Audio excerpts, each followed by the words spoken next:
Pessoal, testando o som, estão por aí? E aí, Thalita, conseguiu entender o que eu tentei te passar aqui agora? Sim. É a função afim, ou a função modular, né? No caso aqui é afim. A gente vai... Ok. Aqui agora a gente vai ver a função, né, quadrática modular, né? Que é quando a gente vai ter, né, dois pontos de inflexão. Perceba que aqui nessa parábola a gente vai ter dois pontos de inflexão. Esse ponto em verde e esse outro ponto em verde. É a mesma coisa, né, da função afim que a gente viu anteriormente, né? Ela vai assumir valores positivos, né? Ao invés dela continuar por essa região, né, em verde, que eu vou estar passando aqui para vocês, ela vai para cima, né? Porque ela tem o ponto de inflexão, né? Então, dessa forma, a gente consegue observar, né, justamente essa passagem, né, da parte negativa da função quadrática para essa região aqui, ó, que é a parte positiva da função. Ou seja, a função modular, ela vai assumir apenas os valores positivos, ok? Boa noite, Andréia.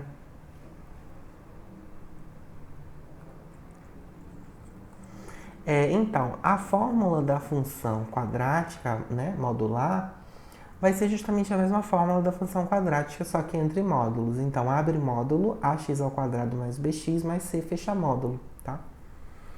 Alguém tem alguma dúvida aqui em função modular?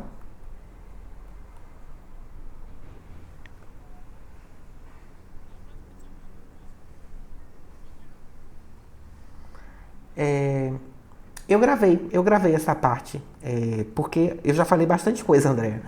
Mas eu tô gravando essa aula e eu vou disponibilizar ela no YouTube, tá bom? Aí você dá uma olhadinha no começo da aula, tá? Mas você só perdeu essa parte mesmo de função modular, tá? Eu vou começar agora a função composta, tá bom? Mas você estava na aula de hoje de tarde, não estava, Andréia?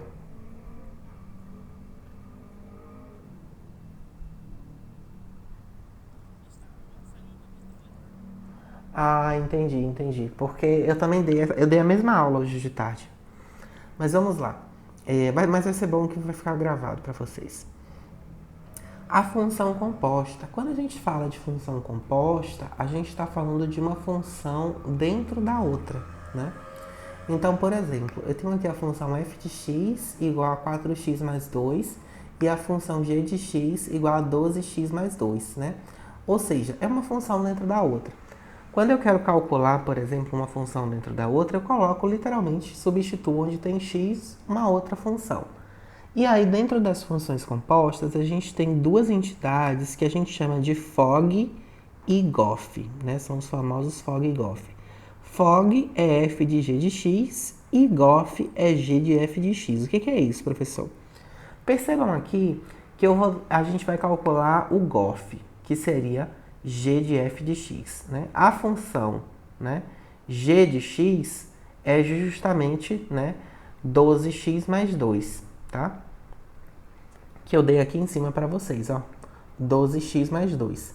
E a função f de x é 4x mais 2. Então, onde tiver o meu x aqui, ó, depois do 12 eu tenho x, eu vou substituir a outra função, que é justamente essa daqui, ó, 4x mais 2, tá? 4x mais 2. Então, vai ficar 12 vezes 4x mais 2, fecha parênteses, mais 2, tá? Igual a zero. E aí eu posso resolver assim por diante. O FOG também seria a mesma coisa. É só lembrar que a função composta, você vai substituir uma função dentro da outra. Onde tiver o x, você vai colocar uma outra função multiplicando naquele local, tá bom? Pode falar, Thalita.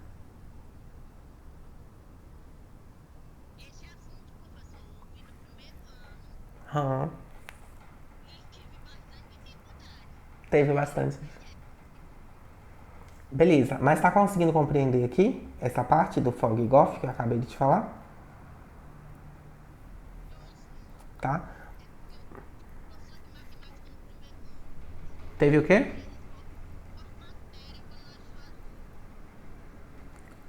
Eu não consegui ouvir, Thalita, que cortou. Você teve o quê?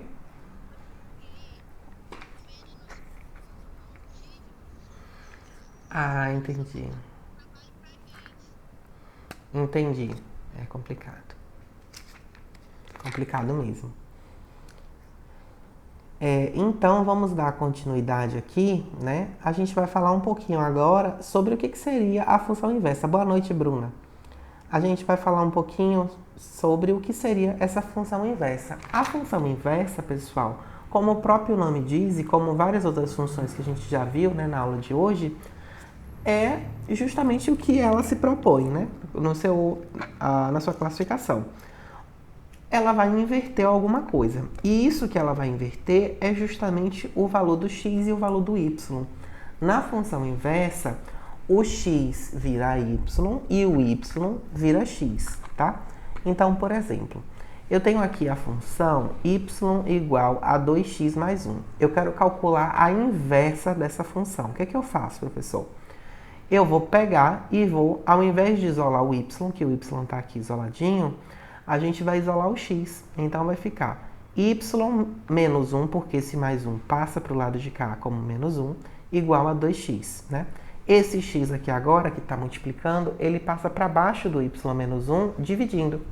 E aí vai ficar y menos 1 sobre x igual a 2, tá? Aí eu faço o produto dos meios pelos extremos, né, que é o cruz credo. E aí vai ficar y menos 1 vezes 1, que está aqui embaixo invisível, né? Igual a 2 vezes x. Aí vai ficar 2x igual a y menos 1. Logo, eu posso aqui agora afirmar que esse meu 2 ele passa para cá dividindo, né? Então, a função inversa de y igual a 2x mais 1 vai ser y, né, que é o f de x elevado a menos 1, igual a y menos 1 sobre 2. Ou seja, eu simplesmente, ao invés de isolar o y, eu vou isolar agora o x. Sempre que ele me pedir uma função inversa, você vai pegar a função que ele te deu e vai isolar o y. Ficou claro, gente? Ou não? Querem que eu repita algum passo?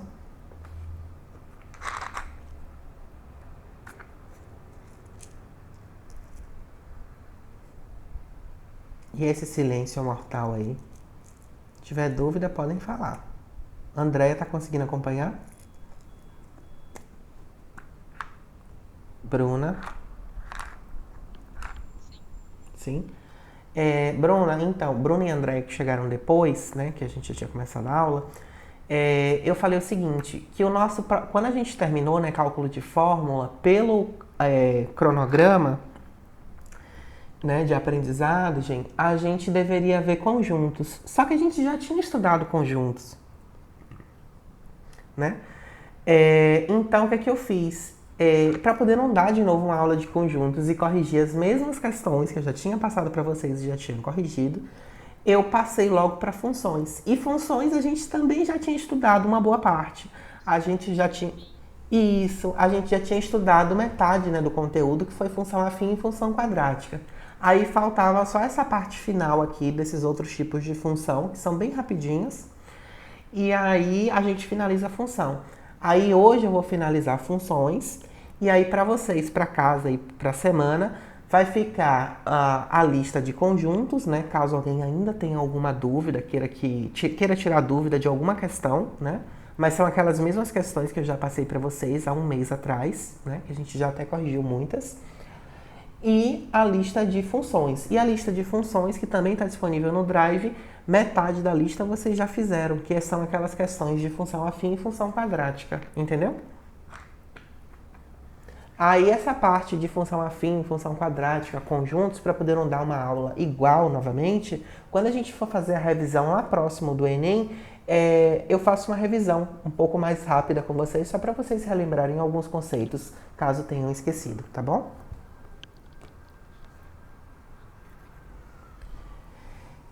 Pessoal, então, aqui para vocês eu também trouxe um gráfico da função inversa, né? Aqui a gente tem, né, o eixo x e o eixo y, né, o eixo das abscissas, o eixo das ordenadas. E aqui a gente tem o f de x, que é a nossa função f de x. E a inversa dela, percebam aqui, ó, é o f de x elevado a menos 1, tá? Então, quando eu tenho a inversa de uma função em um mesmo gráfico, a gente pode traçar um eixo que a gente chama de eixo de simetria, que é justamente essa linha tracejada que vocês estão vendo. Gente, alguém tem alguma dúvida aí com relação à função modular, função composta, função inversa? A, a Thalita, né? A Bruna e a Andrea, que chegaram depois, que não viram a função composta e a função modular, depois vocês dão uma olhadinha. Isso. Mas aí, Bruna, tô gravando a aula. Tô gravando. Aí vocês dão uma olhadinha no canal do YouTube assim que acabar a aula, tá bom? Eu já vou disponibilizar. Para vocês não ficarem perdidas no conteúdo. Bom, agora a gente vai falar um pouquinho sobre funções pares e funções ímpares, que também são bem tranquilas, tá? A gente tem o primeiro caso para classificar se uma função ela é par ou se ela é ímpar, que é classificando a partir do gráfico. E é bem simples. Você pega um gráfico e divide esse gráfico no meio. Se esse gráfico ele dividir em duas partes iguais, ele é par, né? Então observem aqui ó, que eu tenho esse meu primeiro gráfico que eu estou passando o cursor do mouse, né? Aqui é porque apagou na hora de escanear, mas ele é uma função modular afim, tá? Então, quando eu divido ele no meio, ele vai ser igual dos dois lados, tá? Então vai ser par.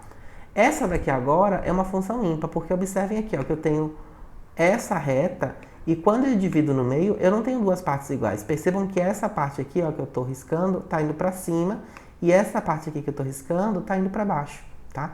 Então, ela é assimétrica, ela não tem simetria. Logo, ela é uma função ímpar.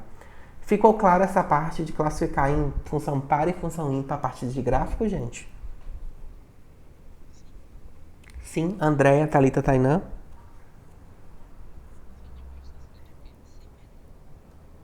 Não tem simetria. Tá? Que seria o mesmo que assimétrica, tá? O segundo caso é quando a gente, ao invés de ter o gráfico, a gente tem a função em si. Então, por exemplo, aqui, ó, f de x igual a 4x ao quadrado mais 2x à quarta mais 2. Se os meus expoentes são números pares, a minha função ela é par. Se os meus expoentes são ímpares, a minha função ela é ímpar. Por exemplo, aqui, ó, 3x ao cubo mais 12x à sétima mais 6. Os expoentes aqui 3 e 7 são ímpares, então é uma função ímpar. Tranquilo aqui também? Sim? Ninguém erra a questão de função par e ímpar?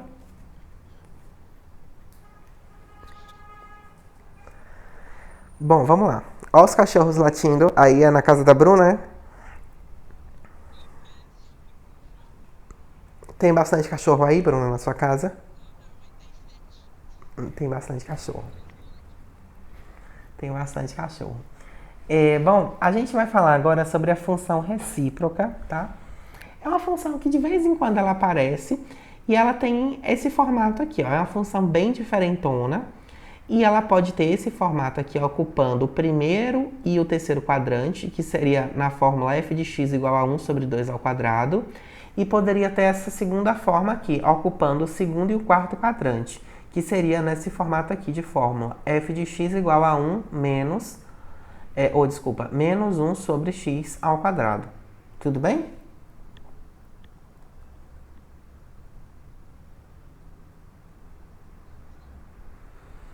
Bom, continuando, a gente também tem a função, né, ao cubo, a função cúbica, que ela tem esse outro formatinho aqui, parecida com uma função de segundo grau, mas ela é uma função cúbica, percebam. Se ela estiver ocupando o primeiro e terceiro quadrante, ela é x ao cubo. Se ela estiver ocupando o segundo e o quarto quadrante, ela é menos x ao cubo. É a mesma regra para as duas, ó. Observem que se tiver no primeiro e no terceiro quadrante o valor é positivo, se tiver no segundo e no quarto o valor ele é negativo, tá bom? Beleza? Já aqui quase finalizando, a gente precisa também falar sobre algumas funções que podem assumir, né, somente valores positivos. Então observem aqui, eu posso retratar uma função a partir de um intervalo, tá? Então aqui, observem, ó, fechado no número menor e aberto no positivo. Fechado no menor, aberto no positivo e assim por diante. Então eu digo que f de x aqui vai ser fechado em zero, porque ela só assume valores positivos, então não tem como ter um valor negativo, né? E é aberto no infinito positivo, tá bom? Bem tranquilo. Mas alguém tem alguma dúvida? Eu falei que é tranquilo, mas alguém tem alguma dúvida aqui? E todas aquelas regras que a gente aprendeu, gente, de função afim, quadrática, modular, composta e inversa, eu posso aplicar nessas funções aqui, tá?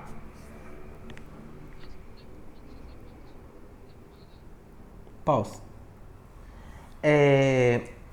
Essa daqui, Bruna, é uma função que ela só assume valores positivos. E não tem como eu representar uma função que só assume valores positivos com uma reta, com uma curva. Então eu preciso representar a partir de um intervalo, né? Que é a ferramenta que a gente aprendeu, né? Para poder representar alguma coisa que só tem algum tipo de valor, ou positivo ou negativo. Então, observe que ela é sempre fechada nos valores menores, ó, sempre fechada. Aqui, ó, bolinha pintada, pintada, pintada. E ela é sempre aberta quando a gente fala dos valores mais à direita, que são os valores positivos, tá? Então, fechado em zero e aberto em mais infinito. Deu para poder pegar um pouquinho melhor? Sim. A gente também tem o decaimento de meia-vida, né, de um elemento químico, né, que vocês já devem ter visto isso lá na química em radioatividade, que a gente sempre divide pela metade do valor, né, da vida dele. Então, se ele fala, por exemplo, que um elemento químico X tem meia-vida de 50 anos, daqui a daqui a 100 anos, ele vai ter quanto de vida?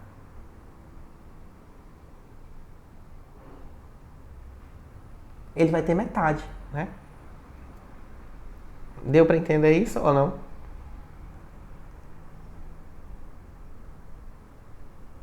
Ou não? E aí, gente? Por exemplo, sempre que a gente falar de função de meia-vida, é sempre relacionado a, geralmente, elementos químicos, né? Alguma substância química. Pode ter outros casos? Pode, mas o mais usual é em elementos químicos. Então, por exemplo, se eu tenho, Bruna, um elemento X, né, que o tempo de meia-vida dele é 50 anos, tá? Daqui a 100 anos, ele vai ter passado quantas meias-vidas? 2, tá? Então é só um cálculo assim. Sempre você vai ter que ir dividindo por 2. Sempre a meia-vida dividir pela metade, entendeu? E por último, para a gente finalizar, eu quero falar para vocês sobre a função vetorial, tá? Não tem fórmula, não tem cálculo, porque para vocês no ensino médio vocês só precisam saber que ela existe e que a gente pode representar, né, vetores, né, num espaço tridimensional. A gente pode representar uma função num espaço 3D, tá? Então, a função vetorial, ela tem tanto o eixo x, aqui, ó, guardem isso porque essa parte dos eixos x, y e z vai ser importante lá em geometria analítica, tá? A gente tem o eixo x, y e z, né? O mais novo aqui agora vai ser o z. E a função vetorial, ela tem um sentido, ela tem direção e sentido, né? Porque ela é um vetor, né? E ela tem movimento helicoidal, que é justamente esse movimento aqui, ó, fazendo várias rotações e vindo para frente, nessa direção aqui, tá bom? Tudo bem? Então, se alguma questão falar geralmente de movimento helicoidal, direção e sentido, função no eixo x, y e z, normalmente ele está falando de função vetorial, tá bom? Deixa eu ver... Vamos falar aqui agora um pouquinho sobre inequações, para poder a gente finalizar, né? Olha só, a aula de hoje bem rapidinho.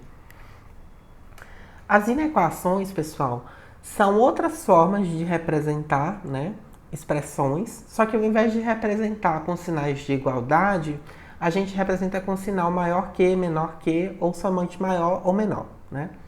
Então eu trouxe aqui para vocês, ó, a leitura de como é que a gente lê cada um dos sinais, maior que, menor que igual e menor que igual, né? Então, por exemplo, a gente tem inequações modulares, a gente tem inequações de primeiro, de segundo grau, né? E aí eu trouxe para vocês aqui, ó, uma de primeiro grau, né? Então, 8x menos 10 maior que 2x mais 8, né? Então, a gente vai fazer a mesma coisa que a gente já fazia antes na equação de primeiro grau. coloca tudo que tem letra para um lado e tudo que tem número para o outro. Então vai ficar 8x, esse mais 2 passa para cá como menos 2, maior que 8, né? Esse menos 10 ele passa para cá como mais 10. Aí vai ficar 8 menos 2 que deu 6x, né? E aqui 8 mais 10 que deu 18, tá?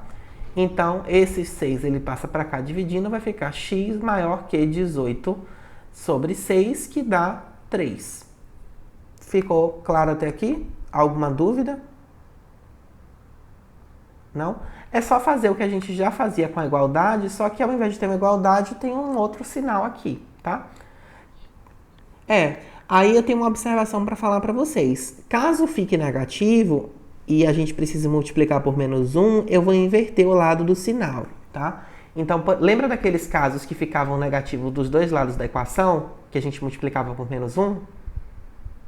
Então, caso isso aconteça, a gente ter que multiplicar a equação inteira por menos 1, o que estava virado para esse lado aqui, ó, por exemplo, ele passa a ser para esse lado, ok? O que estava para esse lado maior que igual passa para o lado de cá como igual, ok? Então, é só lembrar que se multiplicar por menos 1, tem que inverter o lado. Aí, se eu tiver uma inequação modular, a gente tem dois casos. Um dos casos é para quando o meu resultado for menor e o outro caso é para quando o meu resultado for maior. Por exemplo, primeiro caso, caso do menor. Abre módulo, 5x menos 2, fecha módulo, menor que 7. Tá? Então, vamos lá. Como é que eu posso resolver isso? Observando isso aqui, eu vou ter um caso que usa que sinal aqui maior que ou menor que esse sinal aqui que eu estou circulando. Isso, mas esse sinal aqui, ele é o sinal do maior que ou menor que? Isso. Então, sempre que eu tiver uma modular, uma inequação modular que utilizar o sinal do menor que, eu vou ter que fazer isso aqui, ó. Vai ficar o 7, que está aqui, ó, desse lado, né? Ele vai ter que vir para cá para frente como menos também. Então, por exemplo, qualquer número que tiver aqui vai ficar assim, ó. Vai ficar menos 7, menor que 5x menos 2, que era o que a gente tinha aqui. Repito o sinal e coloco o 7 positivo. Então, sempre que eu tiver o sinal menor que, eu tenho que colocar o número que tiver desse lado aqui para cá, para frente, como negativo. Aí eu vou ter dois sinais na minha equação. Ou seja, no meu resultado dessa inequação modular, eu vou ter um intervalo como resultado, como resposta final. Então, vai ficar assim, ó. Vai ficar menos 7. Esse menos 2 que estava aqui, ele passa para cá, para frente, como mais 2, tá? O 5x fica aqui sozinho. E esse mais 7 que está aqui, esse menos 2, ele também passa para cá. Só que ele passa para cá como mais 2, tá? Então, esse menos 2, ele passa tanto para frente e tanto para trás. Ficou claro até aqui? Sim? E aí, aqui agora eu resolvo, né? Menos 7 mais 2 deu menos 5, né? Aí aqui fica 5x mesmo, e 7 mais 2 deu 9, né? E aqui agora, para poder a gente finalizar a nossa resposta, esse 5 que está multiplicando x, a gente faria o quê? Se tivesse numa equação normal, ele passaria para o outro lado dividindo, e é isso que a gente faz. Vai ficar menos 5 sobre 5, o x aqui que ficou sozinho, e o 9, né? Aqui agora esse 5 passa para cá dividindo, então vai ficar 9 sobre 5, tá?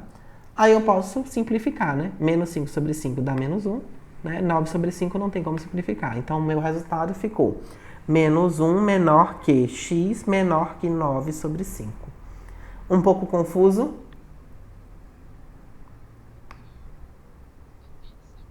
Isso, mas não é impossível, né? Mas deu para poder entender, gente? Alguém tem alguma dúvida? Thalita, Tainã, Abigail, Andréia.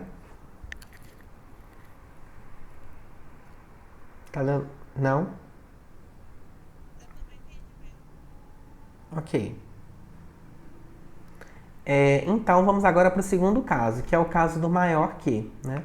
O caso do maior que, ao invés da gente ter um resultado que eu vou ter um intervalo como resposta, eu vou ter dois valores, né? Então, observem aqui, abre módulo 2x menos 1 maior, né, que 3, né? Então, eu vou ter que fazer, né, primeiro, um sendo o próprio maior que e outro sendo o próprio menor que. Então, vai ficar 2x menos 1, né? 2x menos 1 menor que menos 3. Por que, professor? Sempre eu vou ter que fazer um com o sinal que ele me deu e o outro com o sinal oposto. E lembra que sempre que a gente inverte o sinal, a gente inverte, né, Não, sempre que a gente inverte o sinal aqui, né, do maior que, a gente vai ter que colocar um menos, né? Então, vai ficar aqui, ó, 2x menos 1 menor que menos 3, né? Aí aqui agora é só resolver normalmente. 2x menor que menos 3 mais 1, né? Que o menos 1 que estava aqui passa para cá positivo. E aí vai ficar 2x menor que menos 3 mais 1, menos 2. X menor que menos 2 sobre 2, x menor que menos 1.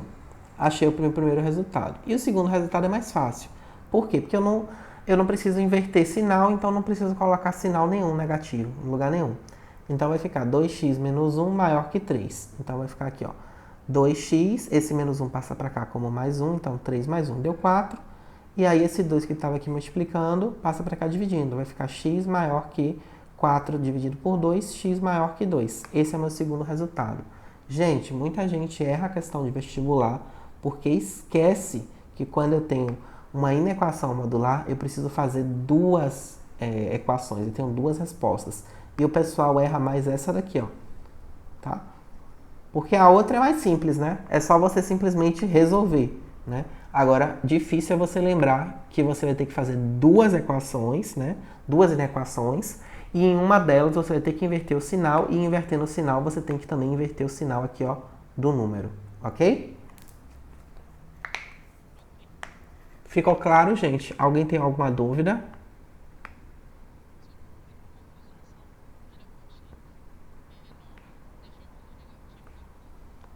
Isso, sempre que você for fazer, né, que o sinal for aqui, ó, o sinal inicial for maior, você vai ter que fazer duas equações, uma com maior e a outra com menor. Sempre que você for fazer a do menor, você vai ter que também colocar um sinal negativo no número, ok? No número, não, né, Bruno? Desculpa, Bruno, eu falei errado. No número, não. Na região, né, você vai trocar o sinal da região que estiver à direita, beleza?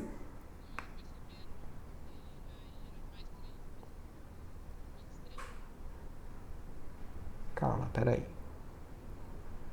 Menos 3 aonde? Essa aqui? Essa, essa daqui? Não, aqui, Bruna, eu não tô resolvendo isso aqui de cima, não. Isso aqui tá aqui, ó. Tá? Pra poder eu resolver... Qual? Da esquerda. Essa daqui, que eu tô passando o cursor do mouse? Sim, pode falar. 2x.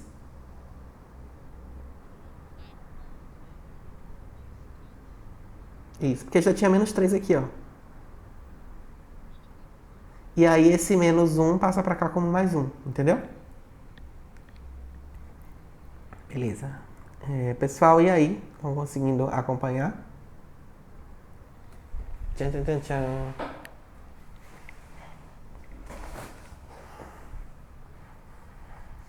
Tudo bem?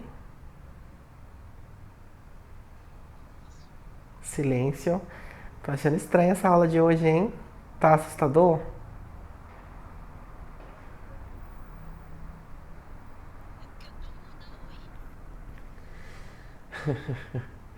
Thalita, você é uma graça, viu? Bom, vamos continuar então. Para poder a gente finalizar a nossa aula de hoje, né? Eita, o notebook vai descarregar. Quanto tempo? 11%. A gente vai falar de inequação de segundo grau, né? Quando a gente for resolver uma inequação de segundo grau, a gente resolve igual à equação do primeiro grau, tá? Então, por exemplo, a gente tem aqui, ó, abre módulo de x ao quadrado menos 2x mais 3, fecha módulo menor que ou igual a 4. O que é que a gente faz? A gente resolve normalmente. Vamos lá, deixa eu resolver aqui normalmente com vocês. Então aqui, ó,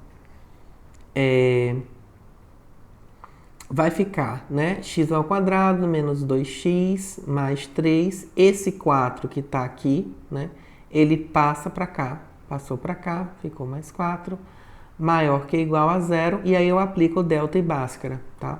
Aplicando delta e Bhaskara, eu vou observar que o quê? Que o meu delta, né, ele não tem raiz real, porque o delta ele deu negativo, tá? Aí eu posso fazer de uma segunda maneira. Qual é a segunda maneira que eu posso resolver isso aqui, professor? Eu vou de novo pegar, só que ao invés de passar esse 4 como positivo, né, conservando o sinal, eu passo invertendo o sinal. Ele passa aqui, ó, como menos 4. E aí eu resolvo. Dessa forma, eu acho que o delta foi 8. Aí encontro, né, delta e Bhaskara a partir das fórmulas, né, de b ao quadrado menos 4ac e menos b mais ou menos raiz de delta dividir tudo por 2a. Né? E aí eu vou encontrar aqui o valor do x1, que deu 1 menos raiz de 2. E o valor aqui do x2, né, que é o x duas linhas, 1 mais raiz de 2. Tá? Então, isso daqui são subconjuntos. Para poder a gente representar isso, esses dois valores em forma de intervalo, a gente pode utilizar aquela forma do rigor matemático que a gente já conhece. Abre chave, x pertence, né, sendo elemento de R, tal que 1 menos raiz de 2 é menor que ou igual a x, que é menor que ou igual a 1 mais raiz de 2. Fecha chaves. Confuso ou não? Um pouquinho. Sempre que eu tiver uma equação, Bruna, uma inequação do segundo grau, eu vou sempre igualar ela a zero, como se eu estivesse resolvendo uma equação normal. Só que eu vou precisar fazer duas vezes, né? Uma das vezes, o meu valor, né, que está à direita passa invertendo o sinal, e a outra vez conservando o sinal, tá? Ok? Gente, e aí finalizamos aqui a nossa... Ah, não finalizamos não. Ainda tem a função φ, gente. Tava quase esquecendo a nossa função φ. Vou só passar aqui a função φ e aí vou mostrar como é que tá a lista para vocês, tá bom? Tá bom?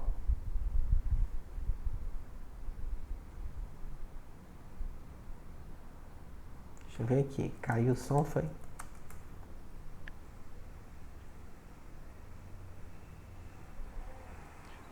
Tá funcionando?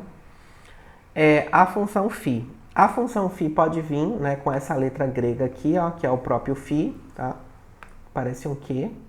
E ela é chamada de função de Euler, sendo n, em sua forma fatorada, usado para descobrir quantos números divisores de um número são primos, né? Então, caso ele te pergunte quantos números divisores de um determinado número são primos, você vai ter que utilizar a fórmula da função φ.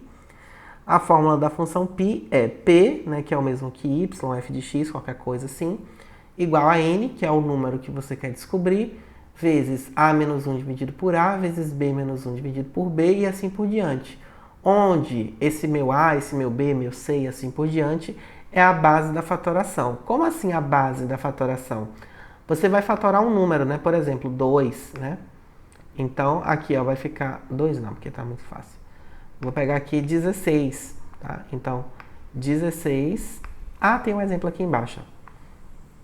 Vou fazer com um exemplo já que tá aqui. Por exemplo, quantos números naturais menores que 60 são primos com ele? Então, o que é que eu faço? Eu vou fatorar o 60. Então, vai ficar 60 dividido por 2, que deu 30, dividido por 2, que deu 15, dividido por 3, que deu 5, dividido por 5, que deu 1. Então, aqui, né, eu vou ter 2 ao quadrado vezes 3 elevado a 1 vezes 5 a 1. Né? Então, as minhas bases são 2, 3 e 5. Aí, o que é que eu faço? Substituo na fórmula da função φ.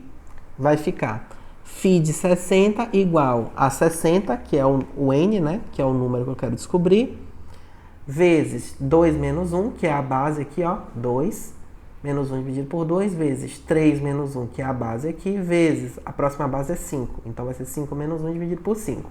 Se fosse um número maior que tivesse mais valores fatorados, eu ia continuar até chegar no último número. E aí eu resolvo, né? Resolvendo aqui vai ficar 60 vezes 1, vezes 2, vezes 4, que φ de 60 dá 16. Tá? Não é uma coisa de 7 cabeças, não, mas é uma formulinha a mais. E vestibular gosta de cobrar função φ, tá bom? Pode aparecer aí para vocês. Ficou claro, gente, a função φ? Ou alguém tem alguma dúvida?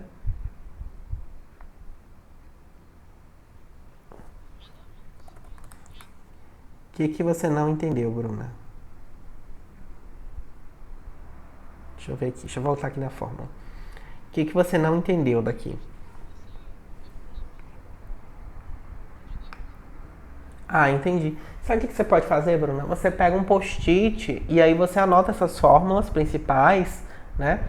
E vai colocando em uma região do quarto. E aí todo dia que você acordar, for sair de casa, for trabalhar, ou até mesmo antes da aula começar, você dá uma olhada. Você sempre faz isso. Todos os dias, sempre olha aquelas fórmulas. Oi? Você pode colocar num post-it e colar na parede do quarto, ou então pegar um caderninho mesmo, aqueles caderninhos pequenininhos de anotação, e anotar em cada folha uma fórmula. E antes de sair, antes de trabalhar ou antes de assistir a aula, pega aquele caderninho e olha as fórmulas. Não precisa nem ler e entender a fórmula, só fica olhando. E vai olhando todo dia que você vai decorar. Vai entrar por osmose. Ok? Deixa eu mostrar a lista para vocês, como é que tá a lista aqui.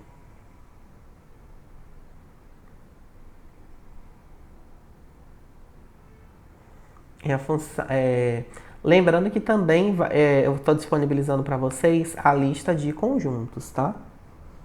A lista de conjuntos, eu também quero que vocês façam, né? Quem ainda não fez aquelas questões desde o começo do ano, quem não teve tempo e afins, ou então quer refazer também, pode refazer e tirar dúvidas comigo no privado. Mas a função... Pronto, aí as dúvidas que você for tendo pode ir me mandando. E aqui está a lista de funções, né? Tem os exercícios resolvidos de questões de Enem e afins, ó. Tudo destrinchado aqui para vocês estudarem bastante, entenderem como é que funções é cobrada no Enem. Já, já. E aí aqui agora, ó, vem as questões de... Aqui agora vem as questões propostas que eu quero que vocês façam. São 53 questões, tá? Lembrando que vocês já fizeram aí umas 20, que foi de função afim e função quadrática, ó, as mesmas questões, tá? Aí vocês vão fazer as outras aqui, ó, e tirar do... Oi? Aula 05, funções, ok? E aí vocês podem fazer aí, e tem as questões de desafio. E vocês façam, tirem as dúvidas comigo no WhatsApp. Não esqueçam de tirar as dúvidas, tá bom? Bom, pessoal, foi isso na nossa aula de hoje. Vejo vocês na nossa próxima aula. E meu privado está aberto. Estou no aguardo de dúvidas, tá bom? Bruna e a Andrea, que não estavam no começo da aula, eu vou lançar o vídeo agora lá no canal do YouTube. Vocês aguardam aí só 2 minutinhos, só para o vídeo carregar. E aí vocês assistem o comecinho da aula, tá bom? Tá bom, pessoal. Tchau, tchau. Boa noite.